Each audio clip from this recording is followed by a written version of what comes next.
எல்லாருக்கும் வணக்கம். ஸோ இன்னைக்கு நம்ம பார்க்க போகிற வீடியோவில் பார்த்தீங்கன்னா எல்லாருக்குமே பிடிச்ச இந்த டெரக்ஸ் கேம் வந்து நம்ம எப்படி ஹேக் பண்ணலாம் அப்படின்னு சொல்லி தான் பார்க்க போகிறோம். ஸோ ஒரே ஒரு சிங்கிள் ஜாவா ஸ்கிரிப்ட் லைனை வச்சு தான் நம்ம வந்து இதை ஹேக் பண்ண போகிறோம். ஸோ இன்ஸ்பெக்டில் போய்க்கோங்க. இன்ஸ்பெக்டில் போயிட்டு கன்சோல் டேபில் போயிட்டு ஜஸ்ட் ரன்னர்னு சொல்லி டைப் பண்ணுங்கள். ஸோ ரன்னருங்கிறது அந்த டைனோசர். ஸோ ரன்னரோட ப்ரோட்டோடைப் எடுத்துக்கோங்க. ஸோ ரன்னர் டாட் ப்ரோட்டோடைப் அதில் உள்ள அந்த கேம் ஓவர் அப்படிங்கிற ஃபங்க்ஷனை வந்து போட்டுக்கிறேன். ஸோ அந்த ஃபங்க்ஷனை நம்ம எம்டி ஆக்கி விட்டாலே போதும், முடிஞ்சு பாருங்கள். ஃபங்க்ஷன் சொல்லிட்டு எம்டி ஆக்கிக்கிறேன். நான் நேம் பேராமீட்டர் எதுவுமே பாஸ் பண்ணல, ஜஸ்ட் என்டர் கிளிக் பண்ணிக்கோங்க. இப்போது நீங்கள் உங்கள் கேம் விளாடுங்க. இப்போ பார்க்கலாம்.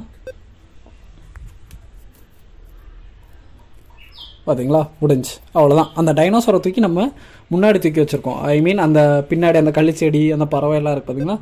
ஸோ அது எதுவும் படாமல் நம்ம வந்து ஃபங்க்ஷனை எம்டி ஆக்கிவிட்டோம். ஸோ ரொம்ப சிம்பிளான ட்ரிக் தான். நீங்களும் ட்ரை பண்ணி பாருங்க. இந்த வீடியோ உங்களுக்கு பிடிச்சிருந்தா மறக்காமல் லைக் பண்ணுங்கள், ஷேர் பண்ணுங்கள், கமெண்ட் பண்ணுங்கள். அண்ட் இது வரைக்கும் நம்ம சேனலை சப்ஸ்கிரைப் பண்ணாதான் மறக்காமல் சப்ஸ்கிரைப் பண்ணிக்கோங்க. டிஸ்கிரிப்ஷனில் டெலகிராம் குரூப் அப்புறம் வாட்ஸ்அப் குரூப்போட லிங்க்லாம் இருக்குது. ஸோ வேணுங்கிறவங்க ஜாயின் பண்ணிக்கோங்க. அடுத்த வீடியோவில் பார்க்கலாம். Bye bye.